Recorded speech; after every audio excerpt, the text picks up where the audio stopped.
వారు దాన్ని భరించలేక వైఎస్ఆర్ పార్టీ కార్యకర్తల మీద అక్రమంగా సోషల్ మీడియా కార్యకర్తలు ముఖ్యంగా కేసులు బనాయించే కార్యక్రమాలు, ముఖ్యంగా వైఎస్ఆర్ పార్టీ కార్యకర్తల మీద అక్రమంగా కేసులు బనాయించే కార్యక్రమాలు, ముఖ్యంగా మీకు ఉదాహరణగా చెప్తా ఉంటే ఇటీవల యూరియా కార్యక్రమం,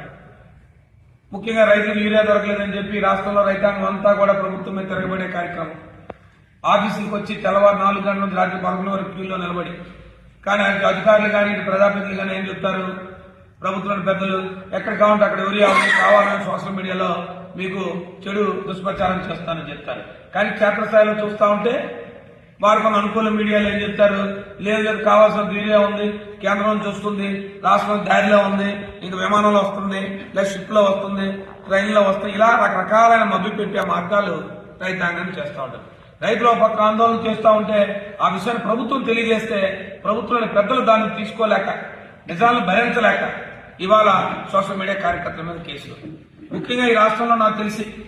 ఈ రాష్ట్రంలో ఎప్పుడూ కూడా